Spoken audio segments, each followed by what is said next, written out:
Bahkan entah gitu, apakah kiamat nanti kita mengalami secara langsung atau enggak, cuma kan ini yang di depan mata gitu loh. Sebagai anak muda kan isu pengembangan diri lagi rame banget nih. Harus punya rencana masa depan. Kalau udah nikah harus punya tabungan 12 kali lipat dari biaya harian. Biaya kayak gitu kan sampai segitunya. Maka tugas kita sebagai anak muda yang harus tadi kalau bicara isu awalnya idealisme itu harus dirawat dan dijaga. Mungkin hartanya itu adalah jadi harta yang berkah dan bisa bermanfaat gitu.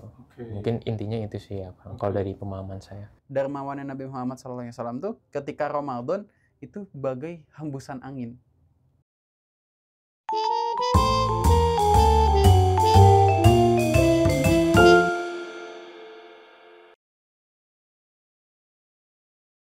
Ya pertama kan itu wallahu alam ya Kang.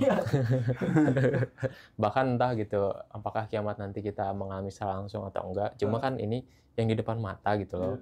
Yang sekarang terjadi kan memang itu adanya gitu. Jadi kayak kenapa sih kita nggak menyurahkan itu aja gitu. Masalah yang wallahu alam itu mah ya itu biar jadi urusan Allah aja gitu. Sementara di hadapan kita nih ya terjadilah tadi kekejaman gitu. Pembunuhan ras secara massal gitu. Dan ya udah kenapa kita nggak menyurahkan itu aja gitu. Entah nanti Palestina merdeka kiamat atau enggak kan ya mungkin iya gitu. Tapi cuma kan itu mah urusan nanti aja gitu. Yang urusannya sekarang ya kita kerjain aja yang sekarang gitu. Dan itu sih. Dan menurut saya Kang yang tadi ya tentang apalagi banyak muslim yang belum aware, belum tersentuh hatinya. Nah itu mungkin jadi PR besar buat kita sih Kang. Dan solusinya ya jangan berhenti untuk menyuarakan isu itu sih Kang.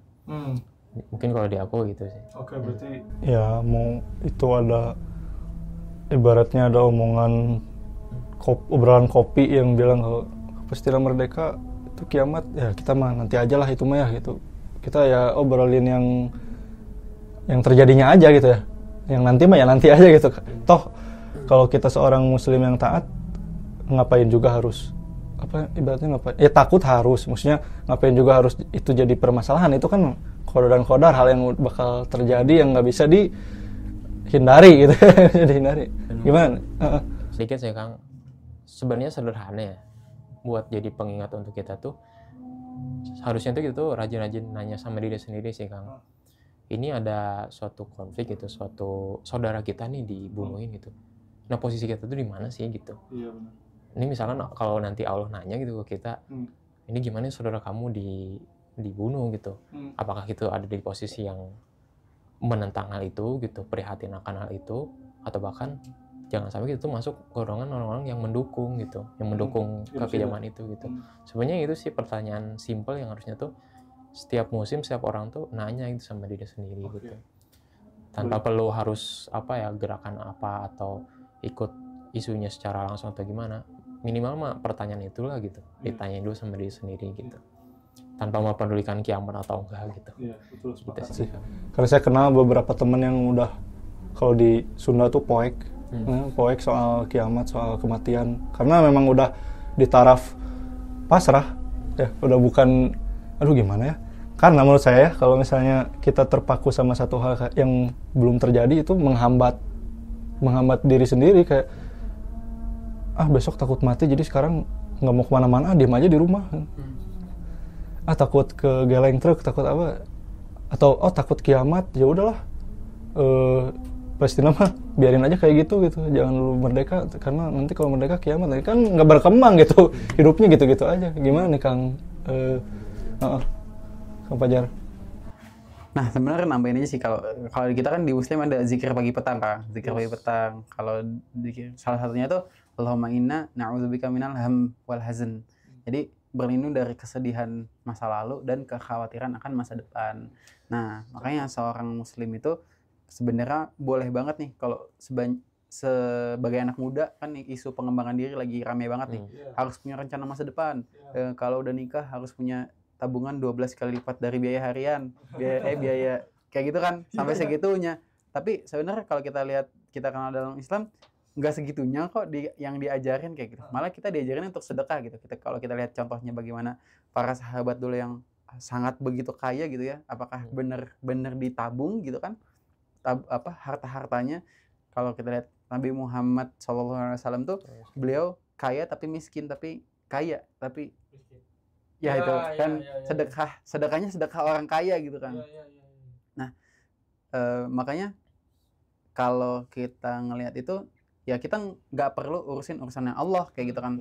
Sama kalau saya dengar dari nasihat Ustadz itu kunci hidup tenang atau bahagia itu kita sibuk urusin urusan kita, jangan sibuk urusin urusan Allah kayak gitu. Kalau gimana masa depan itu yang menentukan Allah, yang urusan kita tuh sekarang berusaha kayak gitu. Apa sih usaha kita yang kita lakukan, dan itu yang akan nanti diminta pertanggungjawaban. Ketika kita diberi kondisi ini, kondisi A, B, C, kamu diperlihatkan ini, diberi kondisi ini, usaha apa sih yang kamu lakukan? Maka itu yang nanti akan dipertanyakan. Maka tugas kita sebagai anak muda yang harus, tadi kalau bicara isu awalnya, idealisme itu harus dirawat dan dijaga dengan istilahnya duduk bersama teman-teman yang masih punya idealisme, ataupun hadir ke majelis-majelis, atau sibuk dengan mengembangkan diri, baca buku, nonton podcast yang bermanfaat dan lain sebagainya. Kayak gitu sih Kang. Sepakat. Jadi menurut saya mah hal-hal kayak gini tuh apa ya, ibaratnya malah obrolan-obrolan pemuda kayaknya tuh banyaknya hadir dari nongkrong. Kayak tadi ada berbagai majelis gitu. Hadir dari nongkrong dalam artian positif ya, nggak yang nongkrong velocity. Nah, bukber velocity dulu. Nah itu ibaratnya hal-hal seperti ini tuh malah munculnya dari obrolan tongkrongan yang kita tahu jawabannya, tapi kita nggak punya validasi. Ketika sama orang-orang yang sama, dengan idealisme yang sama, kita nongkrong, tervalidasi lah jawaban-jawaban yang ada di otak kan, kayak tadi. Ya kita ngapain ngurusin urusan Allah. Nah itu tuh sebenarnya ada di otak saya, tapi nggak bisa dikeluarin gitu ya. Ketika ngobrol sama Kang Fajar yang ternyata tutur katanya seperti ini, cara penyampaiannya, cara penyelesaiannya yang ada di otak saya itu tervalidasi. Pada akhirnya kan tervalidasi. Ya udahlah, nggak usah takut lagi ntar kiamat atau apa ya. Yang penting kita mah udah ikhtiar, udah berusaha kan ya melakukan yang terbaik. Kang tadi menarik ngomong-ngomong soal Nabi Muhammad SAW yang miskin tapi kaya tapi miskin. Saya pernah dengar Nabi Muhammad SAW itu Nabi paling miskin, bukan miskin, paling sederhana. Itu gimana ya? Tapi sedekahnya bro-broan, jor-joran. Kok bisa sih? Ada ini nggak, ada referensi atau obrolan yang bisa kita ulas nggak di sini tentang itu tuh? Nah, Kang Adin saya. Kalau dari saya sendiri mungkin ditambahin Kang Fajar. Kalau frasa miskin itu kayaknya agak kurang pasti ya Kang. Kalau dari Rasul sendiri, apalagi ketika kayak menikahi Khadijah kan itu maharnya kan luar biasa gitu. Jadi kan kita nggak bisa bilang beliau miskin atau apa gitu. Cuma mungkin hartanya itu adalah jadi harta yang berkah dan bisa bermanfaat gitu. Mungkin intinya itu sih ya Kang. Kalau dari pemahaman saya. Mungkin dari Kang Fajar. Ya, itu kalau sederhana ya mungkin maksudnya. Sederhana, kayak tapi sederhana. Ya kalau kita lihat maharnya beliau kayak gitu kan. Beliau juga pernah menyedekahkan, saya lupa ya berapa lembah gitu ya dari domba kayak gitu. Berapa lembah dari domba, berapa dirham juga, itu sedekahnya tuh jor-joran gitu kan. Dan sebenarnya kalau bicara Nabi Muhammad SAW ini ada satu saya lupa dari hadis apa, dari ini saya dengar waktu kajian sama Ustadz disebut aja Ustadznya nggak sih? Atau enggak salah? Waktu itu saya dengar kajian Ustadz Abdurrahman Zahir waktu masih awal-awal Ramadan. Jadi Nabi Muhammad itu fitrahnya udah sangat dermawan kayak gitu. Tapi dermawannya Nabi Muhammad SAW tuh ketika Ramadan itu bagai hembusan angin. Gimana tuh? Nah, kan tadi ya kalau bicara sedekah yang ada lembah terus mahar dan lain sebagainya. Jadi Nabi Muhammad tuh sedekahnya udah jor-joran banget ke semua orang. Tapi ketika Ramadan itu seperti hembusan angin. Kayak gimana Kang? Kalau angin itu kan mengisi seluruhnya gitu kan ya. Jadi benar-benar nggak pandang bulu gitu. Benar-benar bahkan ketika ada Arab Badui yang istilahnya nggak sopan gitu kan. Kalau kita katakan di Al-Quran itu kan nggak pernah ya dipanggil, Allah manggil Nabi Muhammad tuh Muhammad gitu, nggak pernah. Tapi ada Arab Badui ya Muhammad kayak gitu kan. dia minta disedekahkan, waktu itu saya lupa ya gimana arbadunya ini, pokoknya nggak sopan banget lah gitu kan. Tapi langsung dikasih domba 2, antara 1 atau 2 lembah lah gitu kan. Nah itu sih dari Nabi Muhammad sendiri itu sallallahu alaihi wasallam ketika Ramadan itu benar-benar dermawan seperti hembusan angin. Maka ini kalau kita ambil ibrah, kalau di bulan Ramadan ini kita kalau bisa berusaha ke sana juga kayak gitu. Ketika ngelihat ada orang yang, kalau nasihat dari Ustadz Zahir ya di kajiannya, kalau ada orang yang meminta itu kalau bisa dikasih kayak gitu.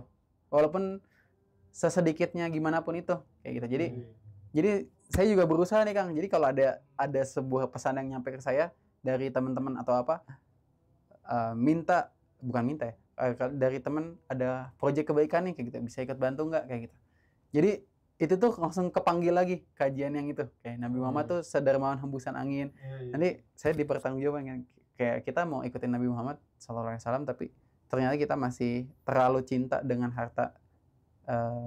Wa tuhibbunal mal kan, kalau di ayatnya kita terlalu cinta dengan harta, terlalu cinta dengan dunia kayak gitu. Dan ya momen Ramadan ini jadi asalnya jadi madrasah lah ya, jadi madrasah kita buat lebih dermawan lagi kayak gitu. Dan sikap tersebut turun ya kepada sahabat. Ibaratnya ya itu dia, influencer dari dulu tuh udah ada sebetulnya. Itu kok bisa sih? Maksudnya pada akhirnya sahabat bersedekah yang sifatnya jariah, sedekah sumur, sedekah ladang.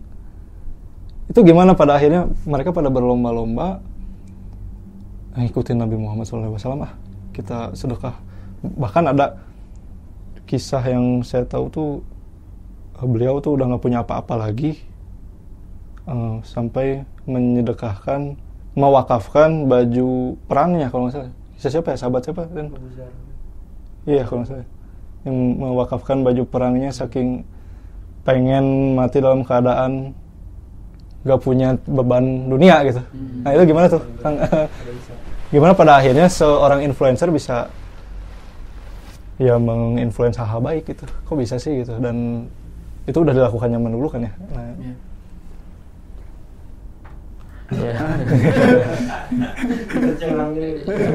Pertama sih Kang. ini sebenarnya mau masuk ke ini sih, ke wakaf gitu.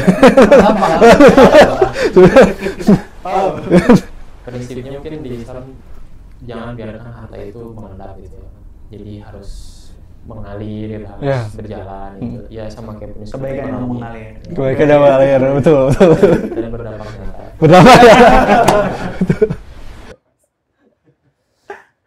Nah, apalagi gitu kita sebagai muslim tuh ada loh gitu, Allah tuh menyanyikan suatu imbalan yang luar biasa ketika kita tuh mau bersedekah gitu. Dan apalagi enaknya kita tuh bisa punya amalan gitu, yang mana kita tuh sebenarnya nggak usah ngapa-ngapain, ya amal itu masih terus. Itu yang amal jariah itu sih Kang. Dan mungkin ini juga yang dicontohkan oleh Rasul, dicontohkan oleh para sahabat gitu, apalagi kayak sahabat-sahabat yang kaya tuh kayak makin besar juga gitu sih sedekahnya gitu. Kayak contohnya Utsman tadi misalkan yang menyediakan sumur gitu. Dan bahkan kalau salah kayak sampai sekarang tuh kayak masih bergerak gitu kan hartanya gitu kan, itu luar biasa sekali gitu. Dan mungkin itu sih yang harusnya jadi motivasi bagi setiap muslim, kayak ayo lo gitu gerakin harta gitu, entah sedekah sedikit semampunya gitu, tapi kan kita tuh bisa jadi ladang amal buat kita gitu, tanpa perlu harus beribadah mungkin sholat atau apa, tapi kayak ini tuh amalnya masuk terus gitu kan. Ini kayak luar biasa banget gitu kalau misalnya kita tuh punya semangat untuk bisa punya amal jariah lewat sedekah itu sih Kang. Oke, berarti menurut saya mah balik lagi ya, peran influencer tuh perlu untuk mengedukasi hal-hal ini ya. Iya, perlu banget. Ya itu tadi, nggak banyak orang yang tahu bahwa sedekah tuh ada jenis sedekah jariah yang tanpa kita melakukan apapun itu udah jadi investasi ya, investasi di akhirat gitu ya. Jadi ibaratnya manfaatnya tuh melampaui ruang dan waktu gitu ya. Yang tadi dibilangin sedekah sumurnya Utsman itu dirasa sampai sekarang, itu berapa ribu tahun yang lalu kan, melampaui ruang dan waktu, balik lagi. Nah itu tadi ada di buku ini nih ceritanya. Jadi akang-akang kalau yang baru tahu, ini nih Ibadah melampaui ruang dan waktu. Strategi investasi abadi melalui wakaf. Nah, itu di dalamnya tuh ada kisah-kisah.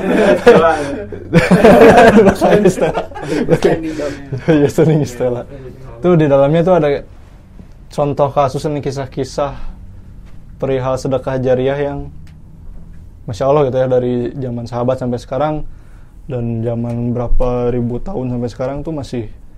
Contohnya ada salah satu sedekah sumur air yang pada akhirnya dipakai untuk jamaah haji minum. Nah itu sampai sekarang tuh, kalau nggak salah lokasinya di dekat Madinah tuh ada beliau yang menyedekahkan itu padahal ribuan tahun yang lalu.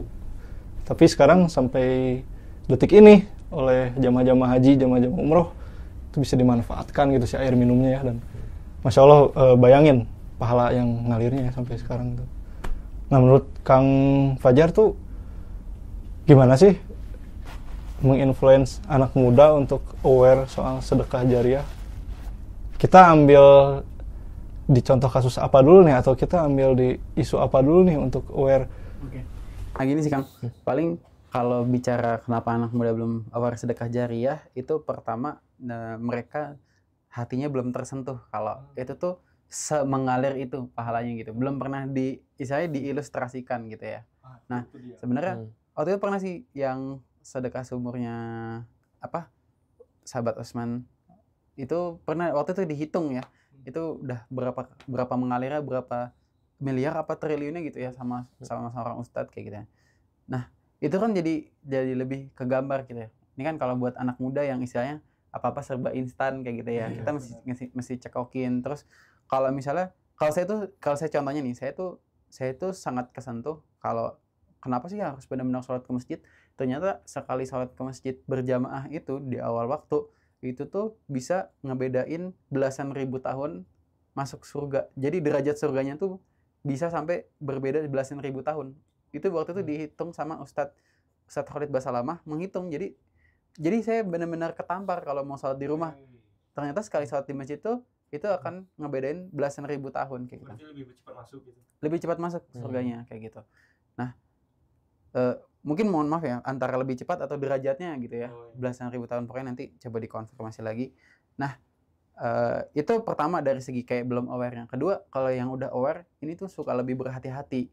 Karena kalau sekarang tuh kan banyak yang kayak bodong-bodong gitu lah. Istilahnya katanya amal jariah buat apa, tapi ternyata malah dikorupsi. Itu kan trust issue ya. Nah, tapi balik lagi sih kalau istilahnya gini.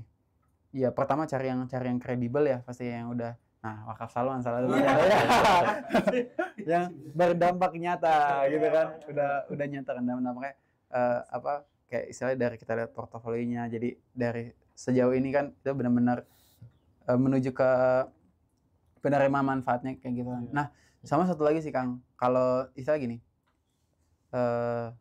urusan baik lagi ya kan, pertama belum aware, tapi kita nggak harus berpaku pada menghitung-hitung amal satu lagi. Tapi itu bisa jadi sarana kalau kita bicara influence. Nah kalau saya sih lebih ke gini Kang, betapa menyesalnya orang yang istilahnya udah maksimal gitu ya.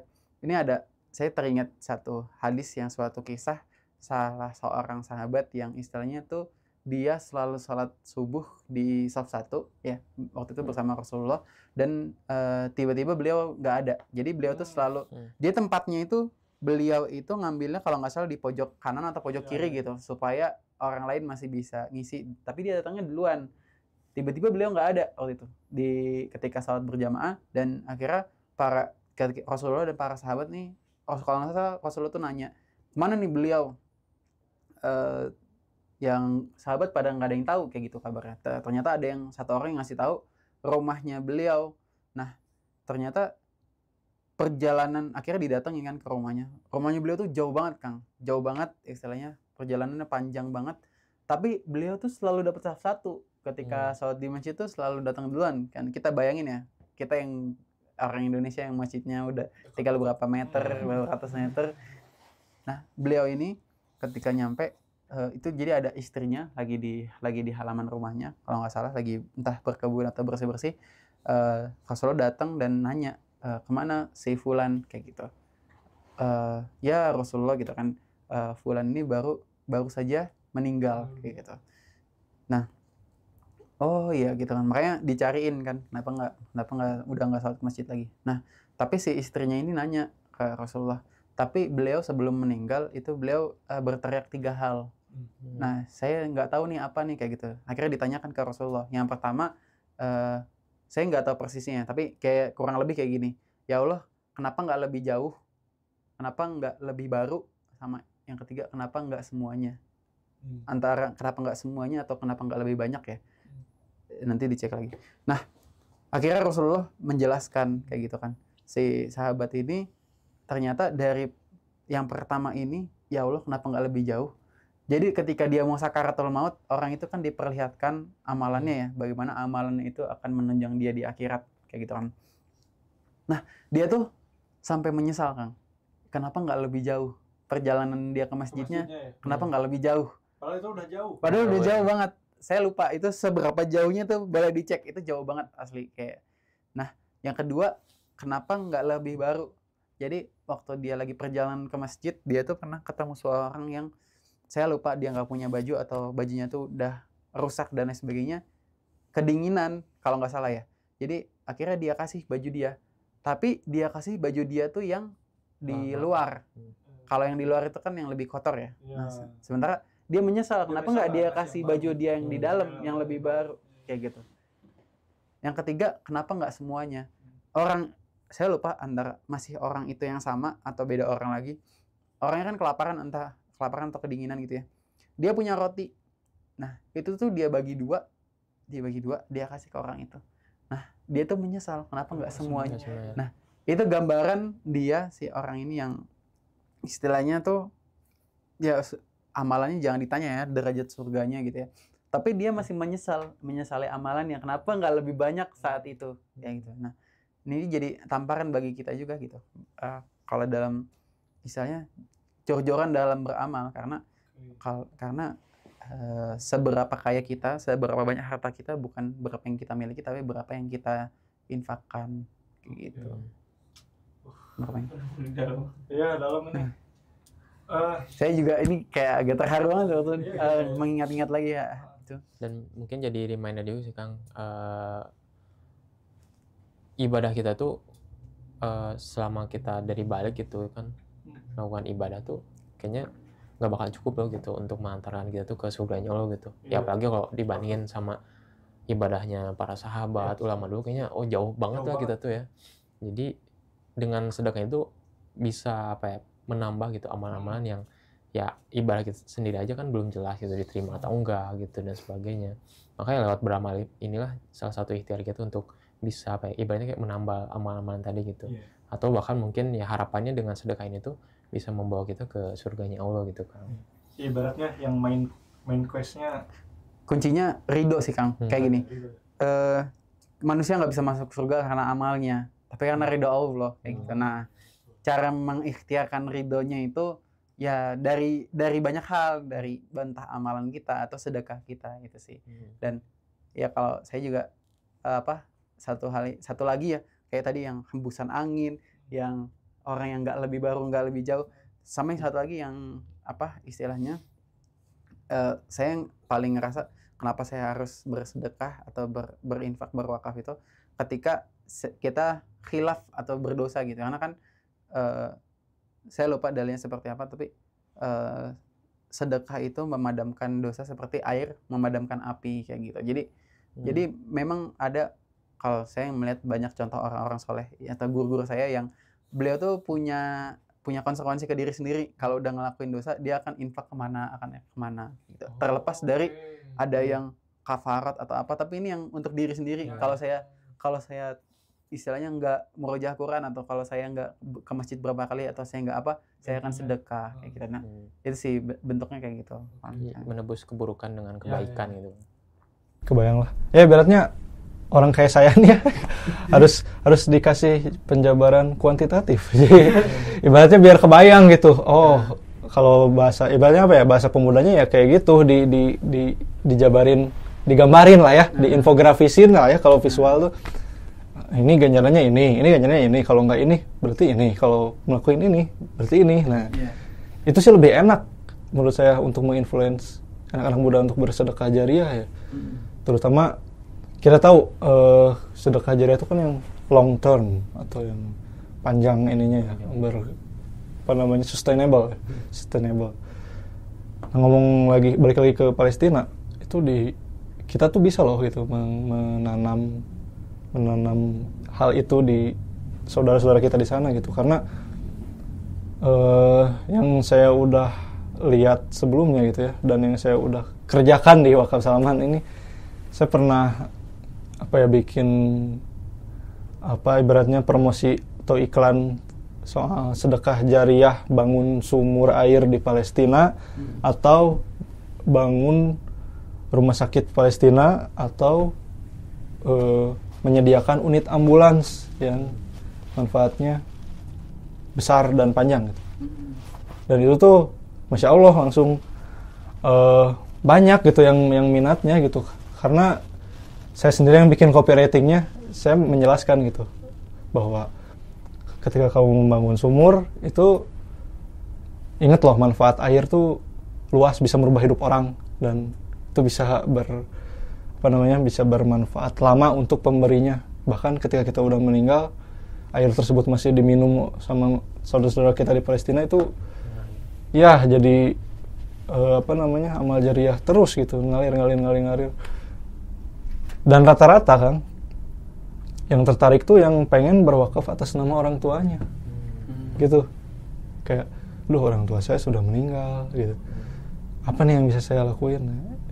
Kita di sini tuh mewadahi mereka yang pengen beramal, khususnya di Palestina ya, untuk targetnya ke Palestina gitu, karena mungkin ya yang saya lihat isu yang lagi hangatnya itu pertama Palestina, seputar Palestina. Yang kedua, ketika kita jabarin yang tadi kata Akang, anak muda tuh butuh penjabaran, butuh gambaran, butuh infografis lah ibaratnya, kata saya. Itu langsung nangkap gitu, mereka tahu, oh iya bener, kenapa kita nggak bangun sumur di Palestina aja gitu. Pada akhirnya mereka tertarik, dan alhamdulillah gitu, peminatnya banyak gitu. Ya itu dia, berarti anak muda tuh ibaratnya butuh penjabaran, butuh gambaran ya, untuk bisa, ya balik lagi berarti peran influencer itu penting ya Kang ya. Yeah. Nah, apa nih yang didapat di obrolan kita sore hari ini terkait satu, influencer, kedua, sedekah jariah, dan ketiga, isu di Palestina. Gimana Kang? Nah, paling kayak gini sih Kang, kalau yang mungkin yang kita dapat ibrah dari percakapan kita di sore hari menjelang malam ini, gitu ya. Nah, mungkin udah sering kita dengar ya, nggak semua orang harus jadi ustadz kayak gitu, tapi semua orang bisa jadi penyuara, seorang dai gitu. Nah, setiap dari kita tuh sebenarnya influencer Kang. Setiap dari kita itu influencer, terutama bagi orang terdekat kita. Ada circle of influence kita kayak gitu, orang yang istilahnya mendengarkan pendapat kita gitu, mau dia jadi di sosial media kah atau di mana, pasti di kehidupan kita pasti ada, di kehidupan nyata kita. Nah, isu yang terjadi selama ini, baik itu segi Palestina, isu dalam sedekah di Ramadan, amalan-amalan keseharian, ternyata masih banyak orang yang istilahnya belum kesentuh hatinya, kayak kita kan kesentuh hatinya. Dan cara penyampaian kita sebagai orang yang dekat dengan dia, yang relate dengan kehidupan dia, kita bisa nih connecting the dots, sebuah nasihat, sebuah ibroh, sebuah dalil, sebuah perintah terhadap apa yang ada di diri dia. Kamu kemarin ini loh, ternyata ini ada hubungan dengan ini, ternyata ini bisa dapetin keutamaan ini loh, kenapa kita nggak kayak gini aja, lanjut ke aksinya kayak gimana. Nah, itu udah jadi ranah influence kayak gitu. Maka setiap dari kita bisa melakukan itu untuk influence orang lain, baik itu ke Palestina, ke sedekah, ke Ramadan, apapun itu, karena setiap dari kita itu penyampai. Oke, sepakat. Gimana dari Kang Adin tambahannya? Ya sepakat juga ya tentang tadi dari Kang Fajar gitu. Dan ibadah sih kalau jadi influencer itu kalau kita ngasih argumen atau kausalitas, misalkan tadi misalkan wakaf atau sedekah nanti bakal gimana, harus bisa lebih membumi aja gitu Kang, si apa ya, ibaratnya atau argumennya gitu kan. Karena kalau misalkan kita ayo sedekah nanti biar masuk surga, kan itu kayak kejauhan gitu kan. Walau ya kita berharap itu kan, cuma mungkin kalau kita nih sedekah air, ya bayangin aja gitu, kita air kan perlu banget gitu kan, itu kayak kebutuhan dasar banget. Jadi influence-nya tuh kayak lebih membumi gitu ya, lebih apa ya, lebih yang dekat dengan kita. Nah, termasuk mungkin objek dari yang diwakafkan itu. Dan tadi kayak bagus banget sih Kang, kayak tadi wakaf sumur atau wakaf ambulans. Itu kan kayak jadi apa ya, pas banget gitu. Sesuai dengan apa yang mereka butuhkan, dan kita juga semakin tergerak gitu hatinya supaya bisa wakaf di objek-objek yang vital tuh, yang sangat efektif tadi itu Kang. Oke, berarti itu dia sobat-sobat sekalian. Satu lagi yang sama. Kalau bicara anak muda kayak gitu ya. Nah, jadi istilahnya anak muda nih punya banyak energi gitu ya. Lebih punya banyak energi daripada kan gini ya, anak muda punya banyak energi, sedikit uang. Nah, itu udah tua energinya nggak punya, uangnya banyak. Nah, kita bertemu orang tua yang uangnya banyak gitu ya, supaya dia gitu. Nah, tapi lebih ke gini sih, ya udah, kalau anak muda lebih banyak jangan hanya ngobrol ngalor ngidul aja, tapi itu bagus juga kalau misalnya itu kayak yang kita bahas tadi nih, kayak menambah keimanan, yang kita bahas isu-isu keislaman, menambah keimanan juga, tapi gimana nuruninnya ke aksi nyata kayak gitu. Karena energi kita berlebih nih, jangan sampai energi kita terlalu habis di pikiran aja kayak gitu. Tapi coba turunin ke tindakan-tindakan. Kayak tadi aksi-aksi yang udah banyak dilakuin, baik dari teman-teman komunitas maupun dari berbagai lembaga kayak gitu. Kita turut andil gitu. Anak muda tuh harus punya idealisme, turun. Iya, betul. Ya itu tadi ya, sobat-sobat sekalian, yang 1 jam penuh daging ibaratnya. Kita tahu bahwa yang tadi disampaikan oleh Kang Fajar dan Kang Adin, setiap dari kita tuh influence loh, bisa menginfluence orang loh, dan nggak perlu ribet untuk followersnya banyak atau kita tuh harus jadi ustadz dulu untuk menginfluence orang. Nggak perlu kayak gitu. Kita cukup menyuarakan isi hati, isi pikiran, dan ketemu orang-orang yang satu frekuensi, suarakan dan lakukan aksinya. Itu dia kesimpulan yang ada di sore hari ini. Saya Rizky pamit undur diri. Wassalamualaikum warahmatullahi wabarakatuh.